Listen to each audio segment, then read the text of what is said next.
Welcome to Sleepy Historian, where old tales whisper by candlelight and memories gently drift into dreams. Tonight, let us journey back to a time long asleep in history. Tonight, we will drift back to the late 18th century, to Paris, during the tumultuous days of the French Revolution, a time of upheaval, of hunger, and of ideals colliding with reality. As we wander together through this history, I invite you to let your body settle into stillness, your breath deepen and slow. The stories you will hear are not told to excite, but to soothe, to accompany you as you rest. The French Revolution is remembered for its drama, its guillotine, its cries for liberty and equality. Yet behind these headlines of history, there were quieter, harder truths. Ordinary people, like bakers and mothers, soldiers and politicians, lived through long days of uncertainty, often with empty stomachs and anxious hearts. Tonight, we will explore these lives, not through loud declarations, but through the steady rhythm of their daily struggles. As you listen, imagine the distant clatter of wooden wheels on cobbled streets, the faint aroma of smoke drifting from cooking fires, and the constant murmur of a restless city. The past will unfold slowly, like the turning of pages in an old, fragile book. We will begin with the life of a Parisian baker in the year 1789, the year that changed everything. Imagine yourself in Paris in the summer of 1789. The city is restless. Crowds spill into the narrow streets, voices rising in frustration. At the heart of this unrest lies something deceptively simple: bread. Bread was not just food. It was survival. For the working people of Paris, bread might account for half or even 3/4 of their daily calories. Families depended on it as much as they depended on air or water. To wake up and find the price of bread had risen was to face the gnawing fear that your children might go hungry. And so the bakers of Paris lived with constant tension. Step inside their world for a moment. It is still dark, long before dawn, when a baker begins his work. He moves through the flour-dusted air of his small shop, the wooden beams above faintly creaking, the stone walls cold with the night's dampness. The ovens glow with a deep, pulsing heat. The sound of dough being kneaded, heavy and rhythmic, echoes in the quiet. His arms ache from the endless turning, pressing, folding. By the time the city awakens, he has already been awake for many hours. Customers gather outside, some anxious, some already impatient. The smell of baking bread drifts out into the narrow streets, mingling with the scent of horse manure, smoke, and the sour tang of stagnant water in the gutters. But in 1789, this daily rhythm was strained to breaking. That year, harvests had failed, prices soared. A loaf of bread, once barely affordable, now consumed most of a worker's wage. Mobs stormed bakeries, accusing shopkeepers of hoarding or cheating. At times, loaves were snatched from trays before they even cooled. The baker lived in fear, not just of failing to provide, but of being attacked by his own neighbors. He might reinforce his shutters, or sleep in snatches by the oven, ears pricked for the sound of fists pounding on his door. Imagine the exhaustion of those sleepless nights. The weight of responsibility, knowing that if the bread was late, or too expensive, or not enough, an angry crowd might gather outside. Their voices would rise, their fists would hammer on the door, demanding answers. And yet the baker himself was no wealthier than they were. He too felt the pinch of prices, the burden of taxes, the strain of endless labor. Still, each day, the cycle repeated. The grinding of grain, the measuring of flour, the heat of the oven, the slow rise of dough under cloth. The rhythm of Paris itself seemed to depend on this fragile chain of bread. Bread riots were not new in France, but in 1789 they carried an extra charge. Bread had become not only a necessity, but a symbol of justice. If people could not eat, they questioned the very structure of society. Why should kings and nobles feast, while common people begged for crumbs? Why should mothers watch their children cry themselves to sleep hungry while the court at Versailles glittered with banquets? And so the humble baker, covered in flour and sweat, became a figure at the crossroads of history. His loaves were more than loaves, they were sparks on the tinder of revolution.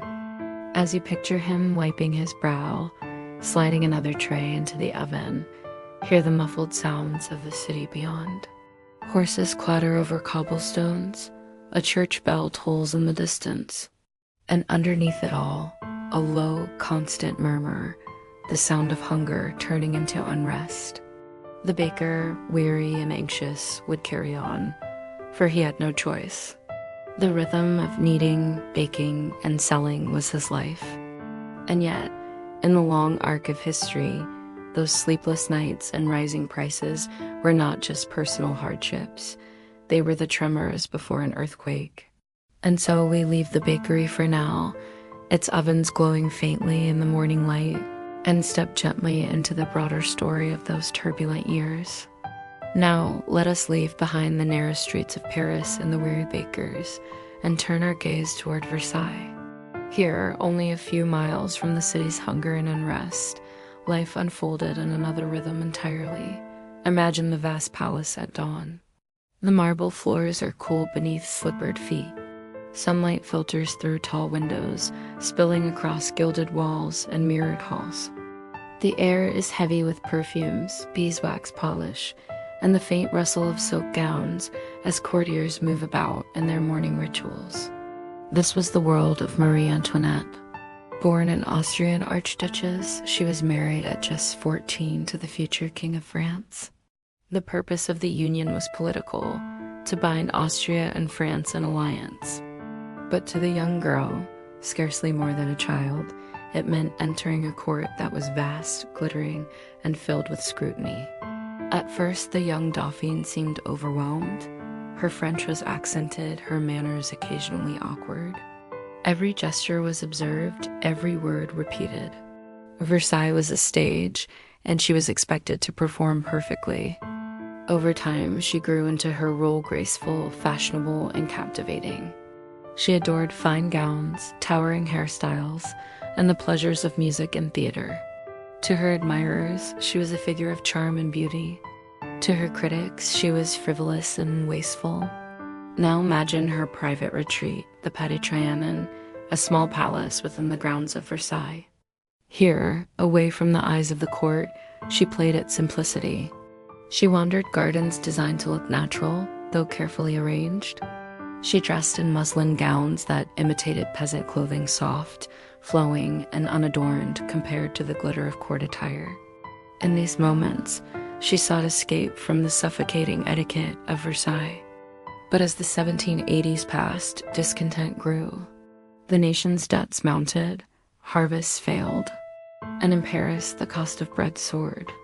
Every time a loaf grew more expensive, every time a child went hungry, whispers turned into accusations, and Marie Antoinette became a symbol of all that was wrong. She was called extravagant, accused of indifference to suffering. The famous phrase, "let them eat cake," was attributed to her, though she almost certainly never said it. Still, the words clung to her name, embodying the gulf between courtly luxury and popular hardship. Imagine her on the evening of July 14th, 1789, when the Bastille was stormed. The palace trembled with rumors. Courtiers whispered in corridors, messengers rushed in and out. For the queen, this was no longer a game of fashion or leisure. The revolution was at her gates. As months turned into years, her world shrank. Versailles was abandoned for the Tuileries Palace in Paris, where the royal family lived under watch. The once unapproachable queen now found herself surrounded by guards and hostile crowds. Her letters reveal a woman increasingly anxious but still proud, still certain of her royal dignity. She clung to hope of rescue foreign armies, loyal supporters, a reversal of fortune. Yet each attempt failed. Finally, in 1793, she faced the Revolutionary Tribunal. Imagine the courtroom, crowded, echoing, charged with hostility. She stood pale but composed, her once ornate gowns replaced with plain white cloth. She was accused of treason, of conspiring against the revolution. The trial was swift, the outcome certain.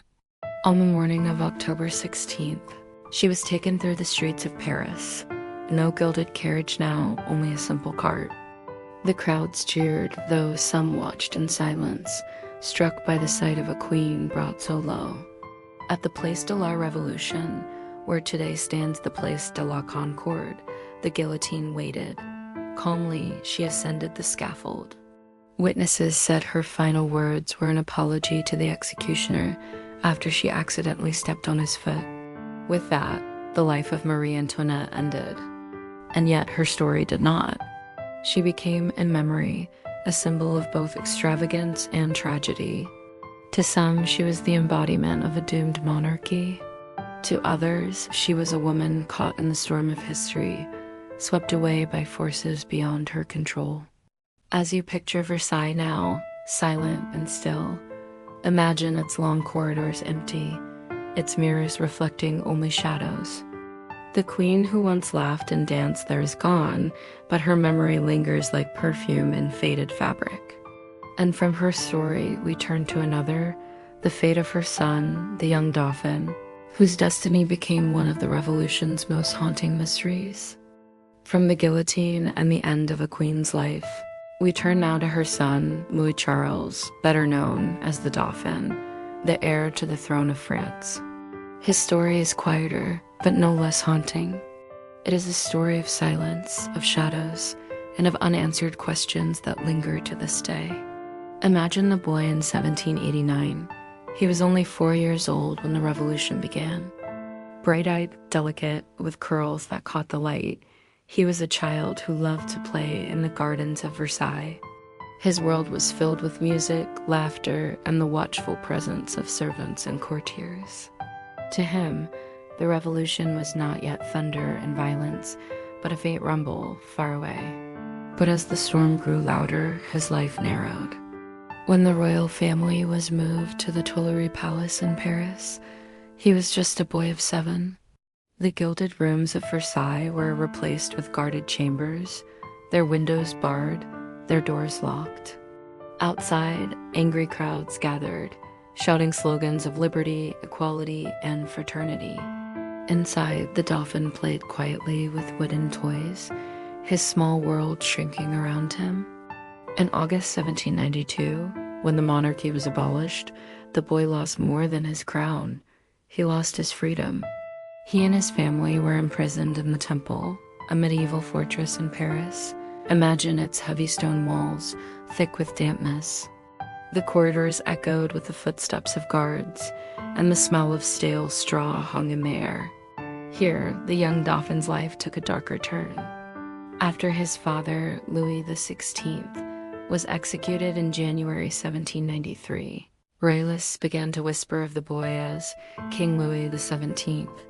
To the revolutionaries, this was dangerous. A living heir to the throne could be a rallying point for counter-revolution, and so he was kept in isolation. Accounts from the time describe a child held in a small, dim room, separated from his mother and sister. At first, he was cared for by attendants, but soon even they were withdrawn. Alone, neglected, he fell into silence. The sound of his small voice, once echoing with laughter, faded into whispers, then into stillness. What happened next remains one of history's mysteries. Officially, Louis Charles died in June 1795 at the age of just 10. The cause was given as illness worsened by neglect. His body was buried quietly in a mass grave, without ceremony, and yet doubts immediately spread. Some believed the boy had been smuggled out of the temple by loyalists, replaced with another child who died in his place.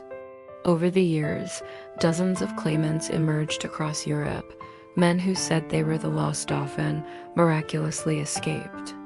Some were beggars, some adventurers, some perhaps convinced of their own stories. Imagine the fascination of the people, clinging to the hope that the child had survived. To believe in his escape was to believe in the possibility of restoration, of monarchy reborn. Even in the 19th century, the mystery endured. The poet Lamartine wrote that the boy's fate was a secret carried away by the revolution. His image, frail, innocent, and silence, became a symbol of lost innocence, of monarchy extinguished before it could bloom. Only in the late 20th century did science offer an answer. In 2000, DNA testing was conducted on a preserved heart, said to have been taken from the child after his death. The results matched with the maternal line of Marie Antoinette, strongly suggesting that the boy who died in the temple was indeed the dauphin, and yet mystery clings to his memory. For centuries, his story fueled legends, whispers, and dreams of what might have been. Picture now the temple, long since demolished, its stones scattered. Where once the boy sat in silence, the city hums with traffic, laughter, and daily life. The dauphin is gone, but his shadow lingers, like a faint echo of a child's voice carried on the wind. From the silent mystery of the dauphin, we will move to another life shaped by the revolution, not a child of royalty, but a man of politics. The revolutionary politician, forever speaking, debating, and living under the shadow of his own uncertain future. Now, let us leave behind the silent chambers of the dauphin and step into the noisy, crowded halls of revolutionary politics. Imagine the air of Paris in the early 1790s. The streets are alive with arguments, pamphlets, and the constant rumble of news. Every cafe is thick with tobacco smoke and chatter. Men lean over wooden tables, cups of bitter coffee in hand, debating the future of France. The revolution has swept away monarchy, but what should come next remains uncertain. Here, the revolutionary politician finds his place. He wakes early, his mind already racing. He dresses plainly: wool coat, cravat, sturdy boots, not the silks and lace of the old regime. His pockets bulge not with gold, but with notes, drafts of speeches, fragments of ideas scribbled hastily in candlelight. By mid-morning, he is in the hall of the National Convention. Picture the scene: a vast chamber, filled with the buzz of voices, the scrape of benches, the occasional shout of approval or disapproval. Deputies gather in groups, factions with names like the Jacobins and the Girondins. Some wear stern expressions, others animated smiles. But beneath the surface, all know the stakes are life and death. To be a revolutionary politician is to live in a constant storm. One day, you are celebrated as a defender of liberty, your words carried by the press, your name spoken with admiration. The next, you are denounced as a traitor, accused of betraying the cause. Applause can quickly turn into silence, and silence into condemnation. Now imagine the rhythm of his daily work. He rises to speak before the assembly. His voice must carry across the crowded chamber.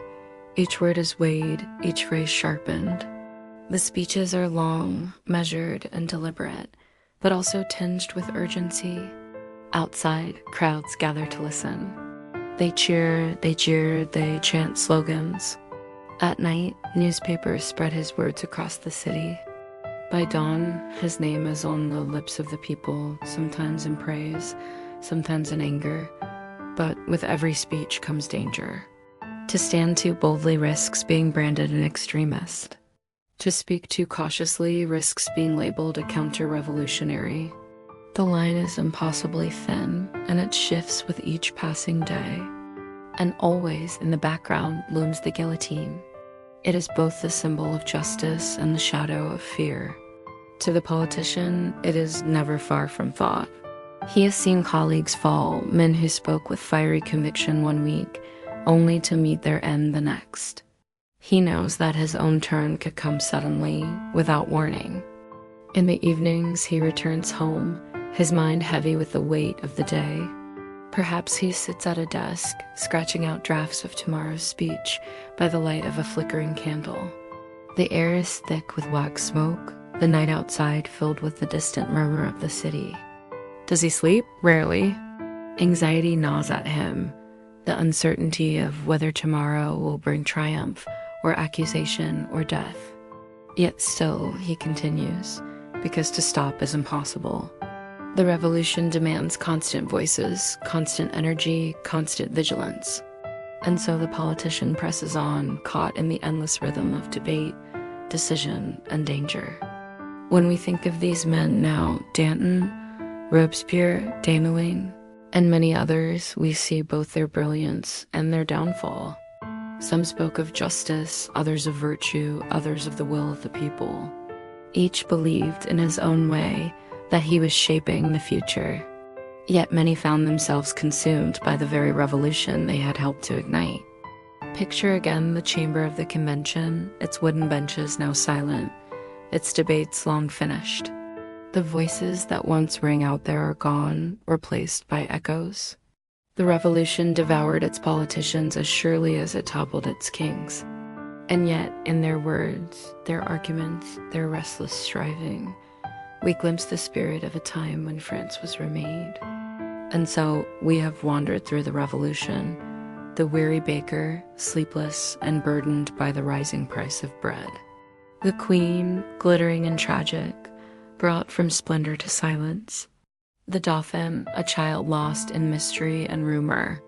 The politicians, their voices strong but always shadowed by the blade.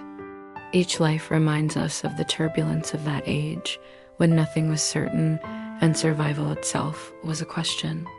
As you rest now, allow these echoes of the past to fade into the distance. Feel the quiet of your own room, so different from the clamorous streets of 18th century Paris. You are safe, far removed from hunger, mobs, and tribunals. Let the rhythm of history become a lullaby, steady, soft, and fading. The revolution is over, the city sleeps, and so too may you. Tonight's story comes to a close. If your eyes have gently shut, then I wish you a deep, peaceful sleep. Until we meet again in the next dream.